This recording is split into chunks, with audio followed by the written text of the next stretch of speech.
आपके इस चरण धूलि के स्पर्श से इस तीव्र पीड़ा में शांति मिली। देखिए देखिए बलराम, हर किसी की जिह्वा पर कृष्णा का नाम है, मानो कृष्ण कृष्ण का कीर्तन हो रहा हो। ताऊ, चमकने लगी थी, आप भी तो उसे रोक सकते थे। यदि मैं आता, तुम्हारा गुणगान कैसे होता का ना? ताऊ, अहंकार के वश में तुम क्या करे तुम्हें बोध भी है का ना? कदाचित इस चित्र को भी सत्य करने की शक्ति आपने मुझे दी होती प्रभु, तो आपके शत्रु कृष्ण का विनाश कब का कर चुका होता। अब ये ही करेंगे उस मायावी कृष्ण का सर्वनाश।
अरे ये बाज मुझ पर आक्रमण क्यों कर रहा है?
बंधु उठिए, उठिए, आंखें खोलिए। बंधु उठिए।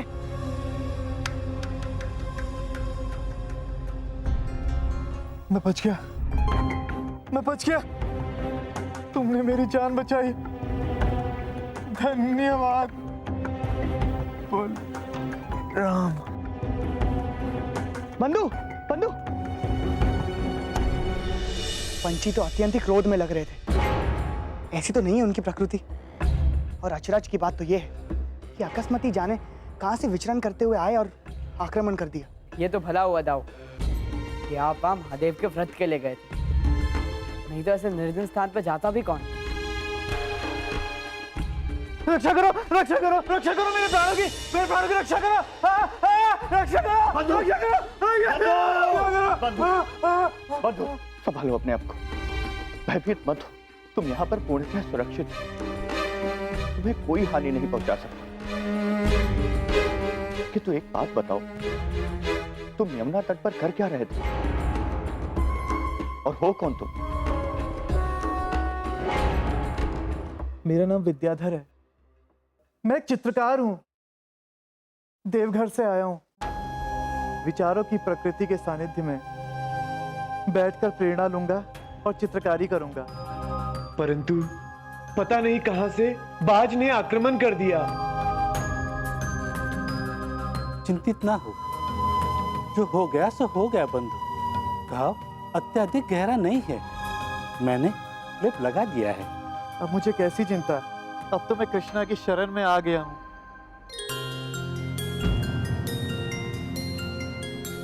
तुम अभी विश्राम करो। यदि इसके पश्चात तुम चाहो तो आपका चित्रकारी का कार्य आरंभ कर सकते हो।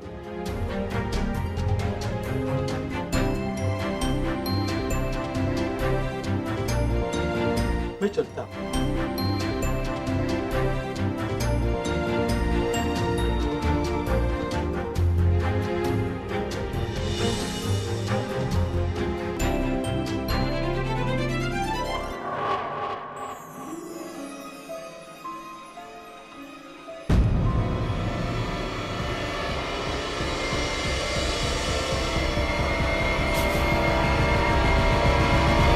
ताऊ, आपने सही देखा होगा, वृंदावन की सीमाओं में प्रवेश होते ही वो पंछी चले गए। किंतु ऐसा क्यों ताऊ? कदाचित कृष्णा का नाम सुनकर भयभीत हो गए होंगे दुराचारी पक्षी। आप भी बताओ, आपको स्मरण नहीं है विशंभर के संग इन लोगों ने मुझे गांव में प्रवेश भी नहीं करने दिया। वो तो कल की बात थी ना काना, परंतु आजकल सबके जीवा पर कृष्णा कृष्णा यही नाम रहता है। उस चित्रकार को ही ले लो। यमुना पार कराई मैंने, प्राणों की रक्षा की मैंने, और उठते उसने किसका नाम लिया? कृष्णा। कृष्णा, कृष्णा! अरे ये तो उस चित्रकार की पुकार लगती है। कृष्णा, कृष्णा!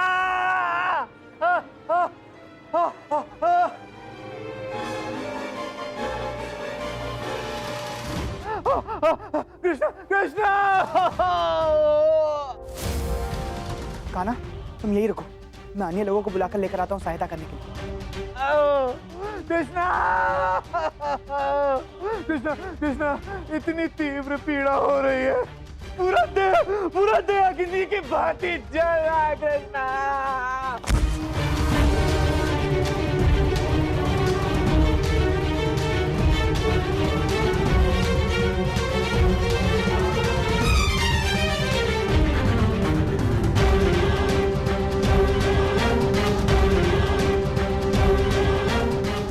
आपके इस चरण धूलि के स्पर्श से इस तीव्र पीड़ा में शांति मिली।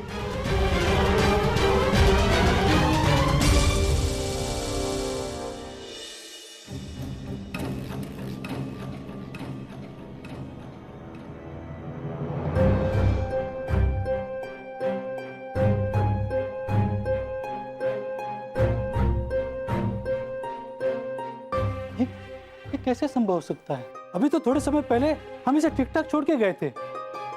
इतने समय में ये विचित्र विष इनके समूचे शरीर में कैसे फैल गया? किंतु वैद्यराज, मुझे एक बात समझ में नहीं आ रही है, ये घर के अंदर विष आया कैसे और कहां से? ये विस्मय की बात है। विष आया कैसे? कदाचित पहले से ही विद्याधर को, किंतु पहले होता तो विष का प्रभाव कुछ अवैध दिखता। एक बात तो तय है, ऐसी दशा में विद्याधर को वापस अपने घर नहीं भेजा जा सकता। यदि इसे जीवित रखना है तो इसे यही रखना होगा, क्योंकि विद्याधर का उपचार प्रारंभ करना होगा और ऐसे विचित्र विष का काट कर पाना थोड़ा कठिन होगा।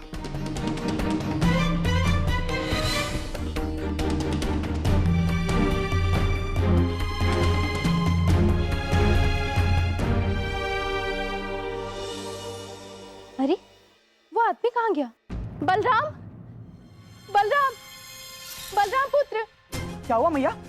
बलराम देखो तो, वो विद्याधर। मैंने जैसे ही अंदर प्रवेश किया वो कोठी में था ही नहीं। भला कहाँ चला गया होगा वो? विद्याधर!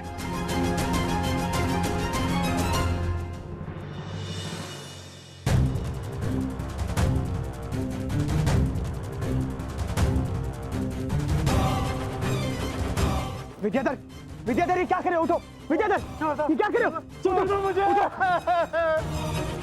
अत्यधिक पीड़ा हो रही है, सहन शक्ति भी अब जवाब दे गई है। कृष्ण धूली, कृष्ण के चरणों की मिट्टी से मुझे राहत मिलती है, इसलिए यहाँ आके लौट रहा था। तुम्हें उपचार की आवश्यकता है विद्याधर। चलो अंदर, मैया ने तुम्हारे लिए। नहीं बलराम, तुम्हारी मैया द्वारा बनाई गई उस औषधि से कुछ नहीं होगा। मुझे सिर्फ ये कृष्ण धूली उस विष से बचा सकती है। विद्याधर, ये तुम क्या बोल रहे हो? विद्याधर, मेरी बात सुनो। विद्याधर, विष के प्रभाव का अंत उपचार से ही करना होता है। चलो चलो मेरे साथ। नहीं, कैसी बात कर रहे हो बलराम?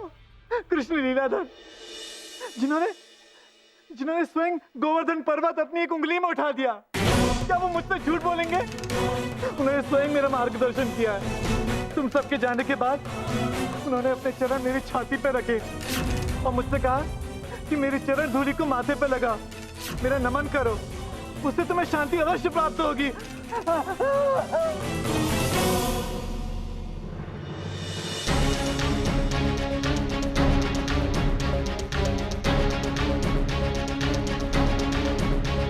भैया, फेंक दीजिए औषधियाँ, ये जड़ी बूटियाँ, ये किसी काम की नहीं है। कान्हा कहाँ है?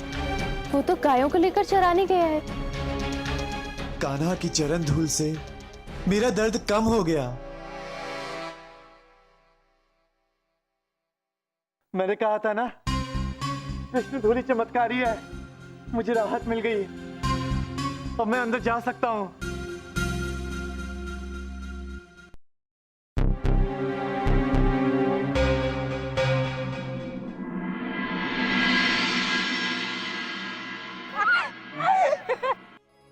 ऐसे कैसे जाने दे तुम्हें कान्हा?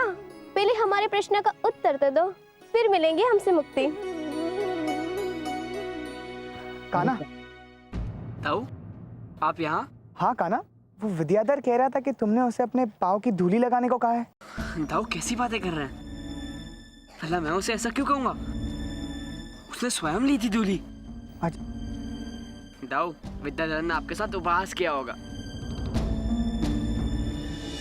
ताऊ, पर हुआ क्या? इसमें इतना चिंतित होने की क्या आवश्यकता है? कुछ नहीं कान्हा, मैं भी मुंह दूं, उस पागल की बातों में आ गया।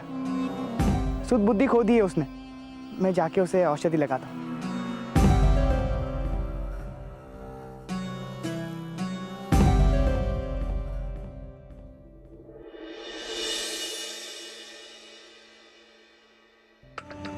ये क्या कर रहे हो आप? अब इस दशा में प्रभु श्री कृष्ण की मूर्ति बनाना तो संभव नहीं है, इसलिए उनका चित्र बना रहा हूं। बस ये फूलों की माला बना लूं।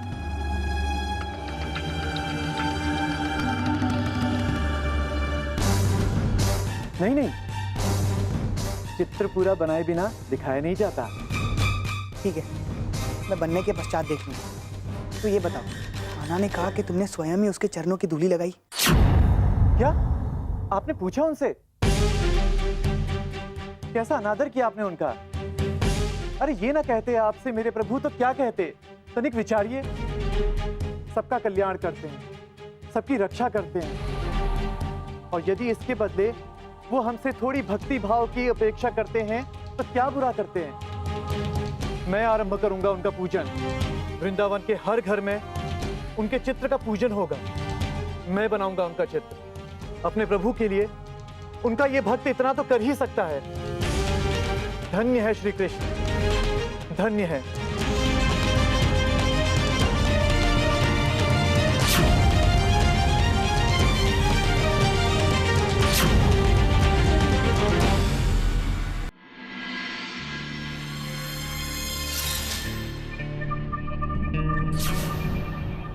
ये घी की सुगंध कहां से आ रही है?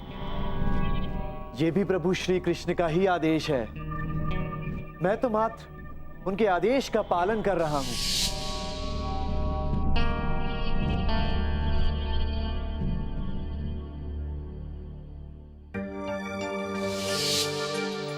बताओ मुझे, अब कान्हा घी से और कौन सी लीला रचने वाला है?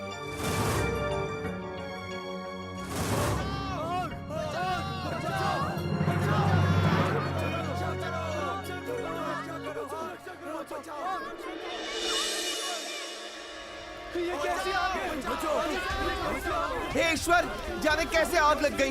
घर में चूल्हे तक नहीं जले हुए थे, फिर भी भागो।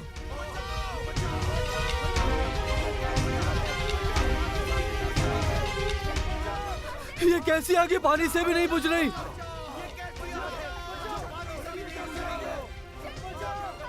मत जाइए वहाँ। मुझे इस तरह मंदिर बना के क्यों रखा है? मटी तो ब्रश नहीं होगी तुम्हारी, छोड़ो मुझे। बलराम बचाओ। देखो, लोग अपने प्राण बचाने के लिए पुकार रहे हैं। बलराम, आग। मुझे इनकी सहायता करनी पड़ेगी, छोड़ो मुझे, छोड़ो। मत जाइए, आप ये आग बुझा नहीं पाएंगे। भगवान कृष्ण की इच्छा से, उनकी इच्छा से ये आग लगी है। उन्हीं की इच्छा से ये आग बुझेगी। विश्वास कीजिए मेरा, ये कार्य उन्होंने ही मुझे सौंपा था। मैं उन्हीं के आदेश का पालन कर रहा हूँ। ये देखिए मेरे पूरे शरीर में उन्हीं की माया से ये अग्नि प्रज्वलित हुई है। मैं तो मात्र एक साधन हूँ। विद्याधर!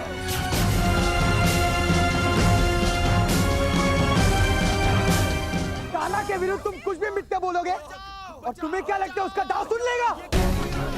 ये तुमने सोच भी कैसे लिया? इन सबके घरों में आग लगाना नितांत आवश्यक था। इन्हें दंड दिलाना था। इन नीच गांव वालों ने विशंभर के साथ प्रभु को गांव में आने की अनुमति न देकर उन्हें अपमानित किया। उनके अपमान का दंड तो इन्हें मिलना ही था। आपको स्मरण नहीं है, दिसंबर के समय लोगों ने मुझे गांव में प्रवेश भी नहीं करने दिया। कृष्ण का सम्मान इन्हें करना होगा, भक्ति से या भय से। यही प्रभु कृष्ण की इच्छा है। बलराम, बलराम, जल्लादे में हमारी सहायता करो। बलराम, शीघ्र। मेरी बात मानिए, विघ्न उत्पन्न मत कीजिए। कृष्ण स्वयं आएंगे अपनी भक्ति को पुनर्स्थापित करने।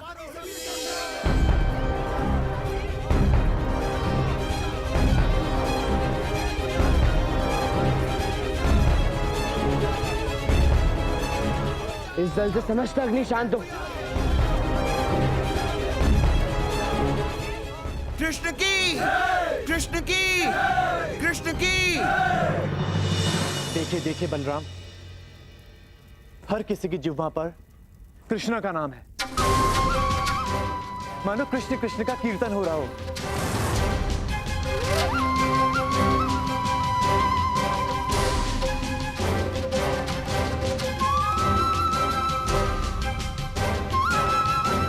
बताओ, जब अग्नि लगी थी आप भी तो उसे रोक सकते थे। कहाँ थे आप? कृष्णा कृष्णा कृष्णा कृष्णा कृष्णा। यदि मैं आता, तुम्हारा गुणगान कैसे होता कान्हा? बताओ, क्या हुआ? आप ऐसा कटाक्ष क्यों कर रहे हैं? मुझे ऐसा क्यों प्रतीत हो रहा है कि आप मुझसे कुछ कहना चाहते हैं, किंतु संकोच बस चुप है।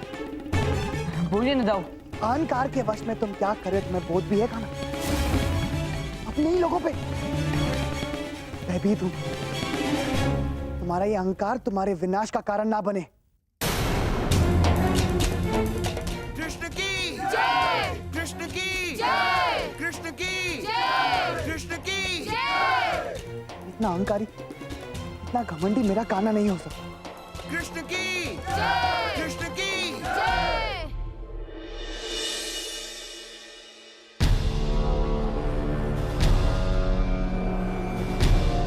कदाचित इस चित्र को भी सत्य करने की शक्ति मुझ में होती तो कृष्णा का अंत मैं कब का कर चुका होता। किंतु मेरे ये चित्र रचेंगे उसकी विनाश लीला। इस पृथ्वी पर अगर कोई कृष्ण को पराजित कर सकता है, उसका वध कर सकता है, तो वो सिर्फ एक है। मुझ में वो सामर्थ्य हो या ना हो, किंतु चित्रों में उस व्यक्ति को लाने की शक्ति अपार है। अब ये ही करेंगे उस मायावी कृष्ण का सर्वनाश।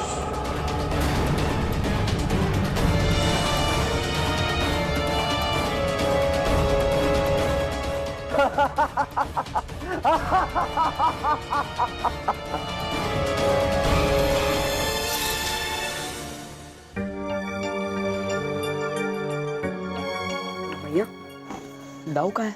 पता नहीं कान्हा, बलराम ने यहाँ भोजन करने से मना कर दिया है। कुछ चिंतित लग रहा था।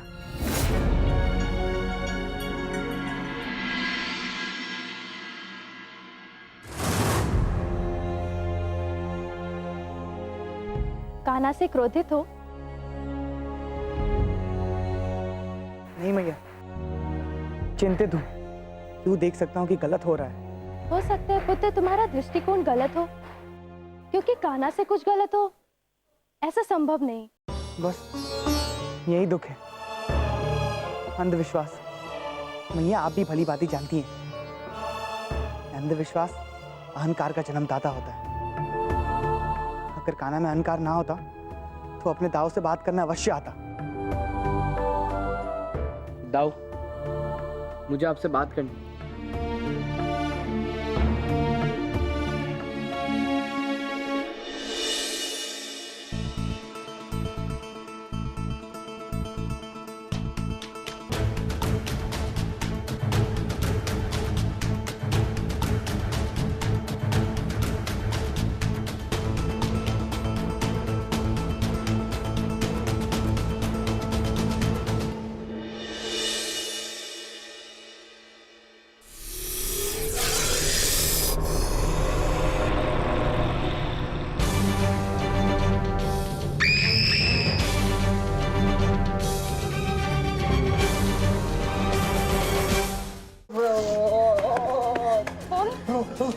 पता नहीं इन्हें क्या हो गया है। मैंने जैसे ही प्रवेश किया इन्हें भूमि पे गिरे हुए देखा। कहीं किसी विषैले जीव जंतु ने तो नहीं काटा इन्हें? बलराम पुत्र, शीघ्र देखो, कक्ष में कोई विषैला जीव तो नहीं। लगता है इसकी बोलने की क्षमता क्षीण हो चुकी है।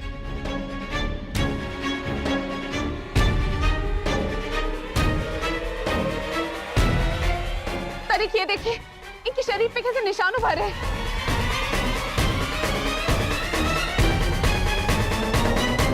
अरे ये तो कान्हा के मोरपंख जैसे प्रतीत हो रहे हैं। कान्हा, कान्हा! वो तो प्रस्थान कर गए। प्रस्थान कर गए? पर कहाँ? वो तो मुझे ज्ञात नहीं, किंतु उन्होंने आपको ये देने के लिए कहा है। ये तो कोई विष लगता है।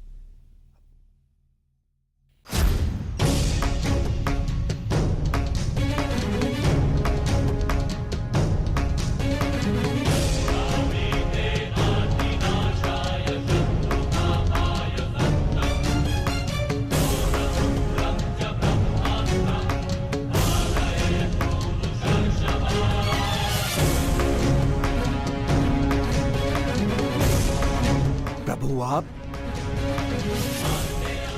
यमुना के पानी में विष के घोल का प्रमाण पाने मैं यहाँ आया। ऐसा विषैला द्रव्य कहाँ से आया प्रभु? यही तो मैं जानना चाहता हूँ कालिया। इसे सूंघो और मुझे इसके स्रोत तक ले चलो। देखो तो कौन है ये जो विष फैला रहा है वृंदावन में।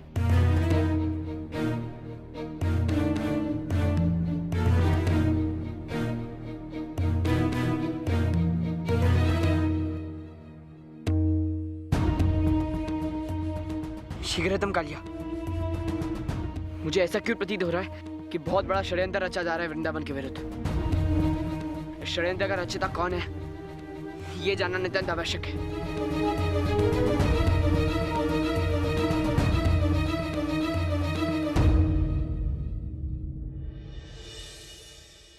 बलराम, वो तुम्हें बुला रहा है। वो विद्याधर।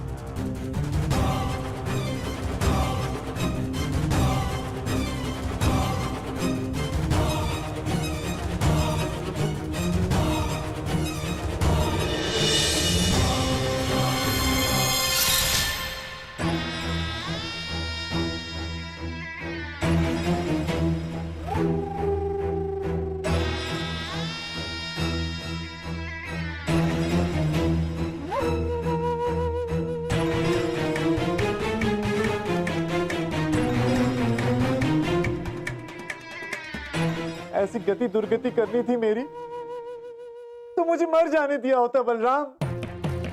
क्यों मेरे प्राणों की रक्षा की उन पक्षियों से?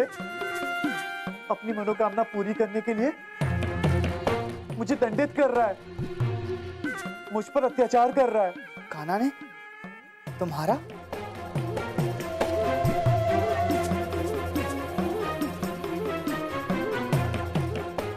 मैं तुम लोगों से कुछ बोल ना पाऊं इसलिए मुंह बंद कर दिया था, मेरा मुख बना दिया था। और ये दंड मुझे भी क्या सूझी जो मैंने आपको सत्य बताया और आपने उनसे प्रश्न किया और देखो क्या दशा हुई मेरी। कान्हा का अहंकार उसके चरम तक पहुंच गया है। ये अच्छा नहीं है। मैं ऐसा नहीं होने दूंगा। उसे लोगों को पीड़ित नहीं करने दूंगा। कैसे रोकोगे आप उसे? बातों से? अहंकार बल की भाषा समझता है, उसे बल से ही तोड़ना पड़ता है और आपके अतिरिक्त और कोई नहीं कर पाएगा जो कृष्ण को पाठ पढ़ा सके। किंतु आप भी क्या करें? उसने तो गोवर्धन तक को उंगली पर उठा लिया। अरे वो कृष्ण है, कृष्ण। वो मेरा छोटा अनुज है, मेरा भ्राता है। यदि वो त्रुटि करेगा तो मैं उसे रोकूंगा। यदि न्याय में सत्य का साथ देना चाहते हो तो मुझ पर एक कृपा करें।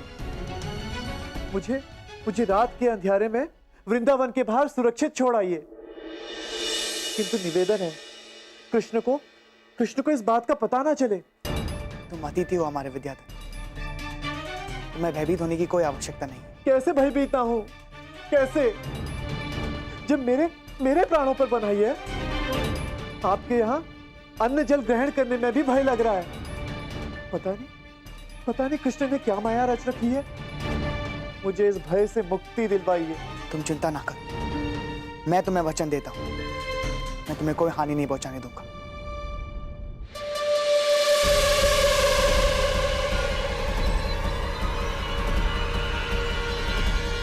विष खुल गया है, बस उसका असर बाकी है।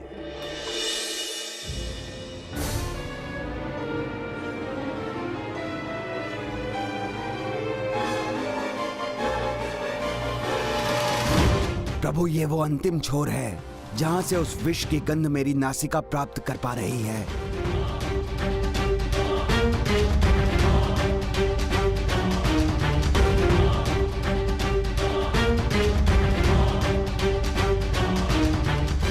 किंतु प्रभु, मेरी इंद्रियां ये अनुमान बता रही हैं कि ये विष की गंध अभी की नहीं बल्कि कुछ 100 वर्षों पुरानी है। वही तो पता करना है कालिया। 100 वर्ष पूर्व यहाँ ऐसा क्या घटित हुआ था कि जिसका विष आज वृंदावन को डसने आ गया।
करोड़, आप सही समय पे आए।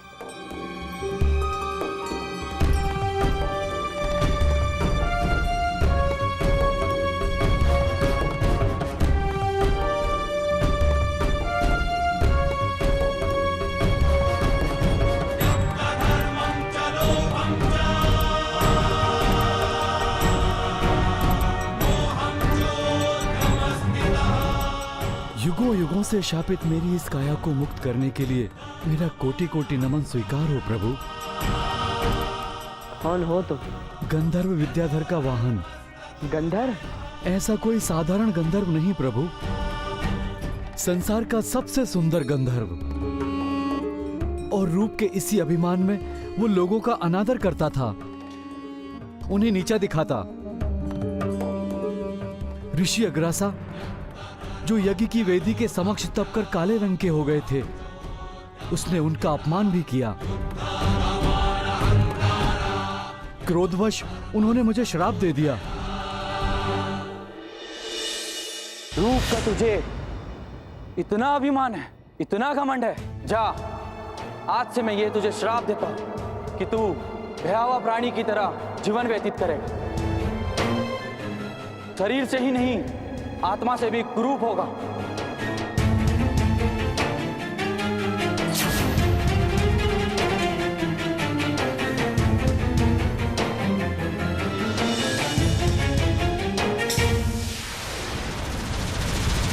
क्षमा, क्षमा मुनिवर, क्षमा। मुझसे बहुत बड़ी भूल हो गई, मुझे क्षमा कर दे। क्षमा, क्षमा।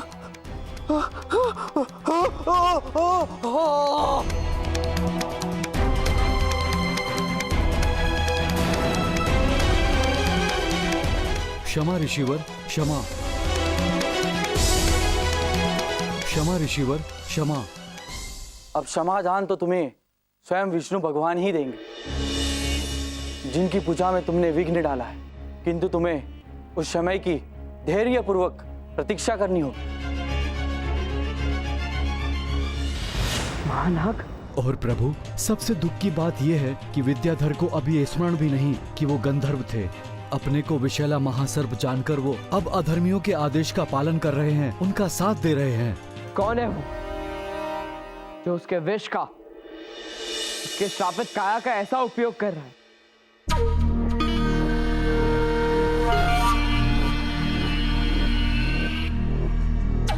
इतने व्याकुल ना हो कंस। कृष्ण और बलराम के युग युगांतर से चले आ रहे संबंधों को टूटने में थोड़ा समय तो लगेगा ही।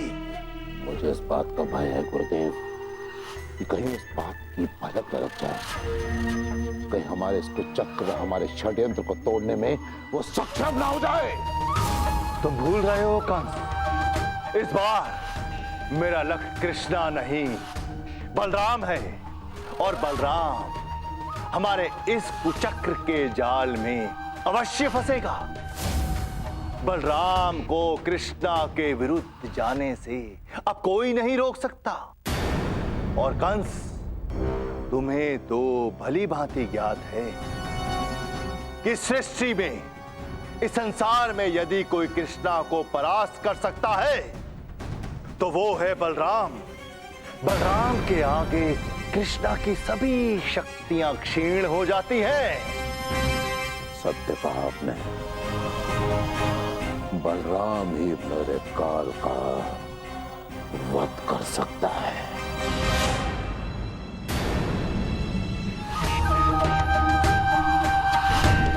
भैया,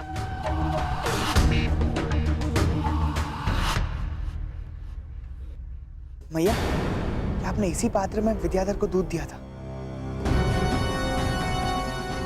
उन्होंने आपको ये देने के लिए कहा है। अच्छा, तो कान्हा मुझे यही संकेत देना चाहता था। मैंने आपसे कहा था ना, आप भयभीत ना हो, आप हमारे अतिथि, आपकी रक्षा करना हमारा कर्तव्य।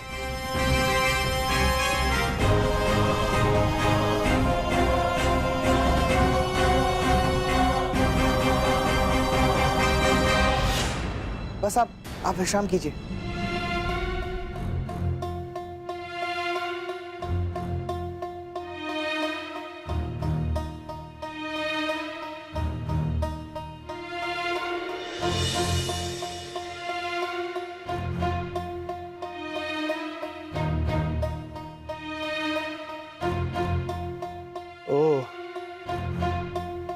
तो इससे पता चल गया।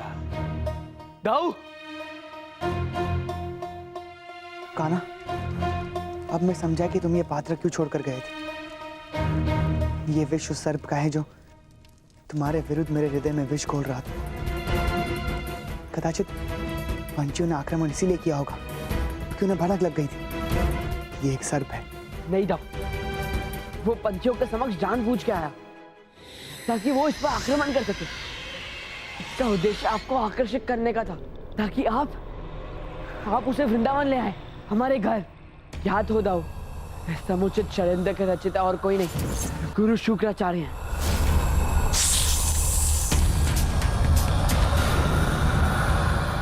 किंतु मैं तो इसे अंदर कोठरी में बंद करके आया था। जिसने मुझे मुक्त किया वो अब मेरे पेट में है। बलराम, कान्हा, हमें बाहर निकालो। भैया, मैं तुझे। कान्हा, बलराम पुत्र, कहाँ तुम दोनों? हमें यहाँ से बचाओ। ना ना ना ना ना, चतुरता दिखाने का प्रयत्न भी ना करना। अब जैसा मैं कहूंगा तुम दोनों वैसा ही करोगे। तुम युद्ध करोगे एक दूसरे से जब तक किसी एक को मृत्यु प्राप्त नहीं हो जाती। जो दूसरे को मार कर विजय होगा उसकी माता को जीवन दान दूंगा मैं। अब युद्ध प्रारंभ करो, अधिक समय नहीं है मेरे पास।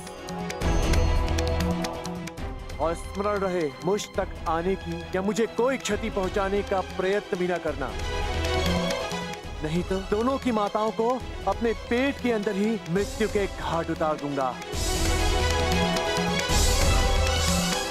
आओ कंस, हम कृष्ण पर विजय, उसके विनाश का उत्सव मनाएं।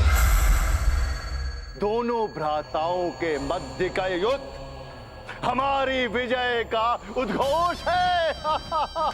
विजयी भव कंस। आनंद, घोर आनंद, घनघोर आनंद आ गया गुरुदेव।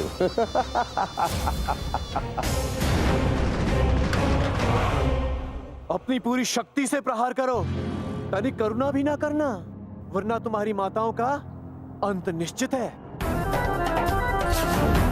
अरे कोई रोको इन दो भाइयों को, ये क्यों युद्ध कर रहे हैं? कान्हा, कान्हा, दाऊ।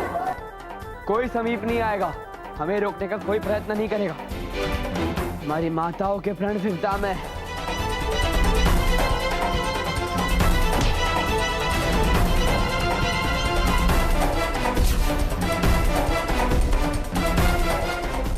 ये मेरी गलती के कारण हुआ है कान्हा। मुझे तुम पे संदेह नहीं करना चाहिए था।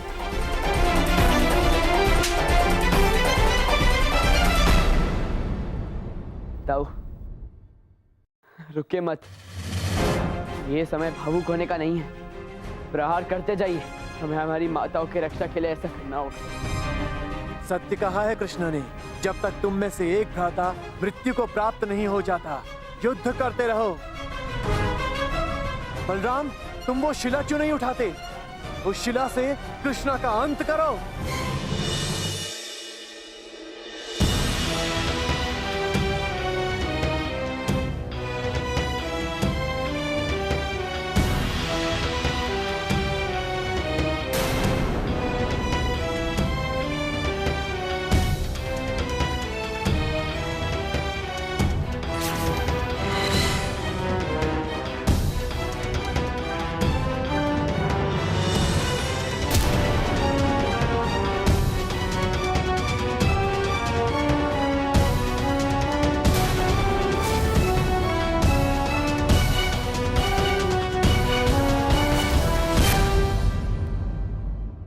विनाश, सर्वनाश, अंत कर दो।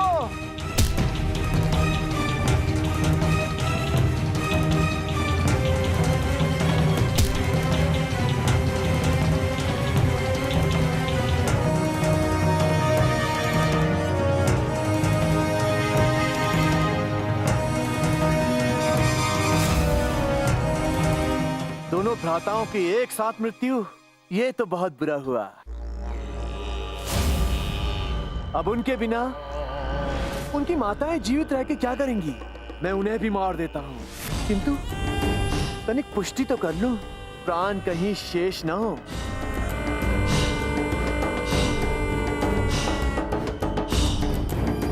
दाऊ,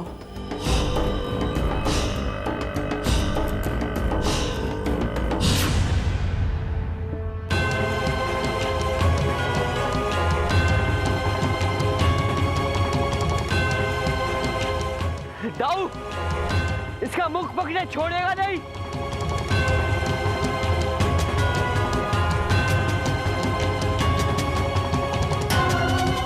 धन्यवाद प्रभु, मुझे मुक्ति दिलाने के लिए।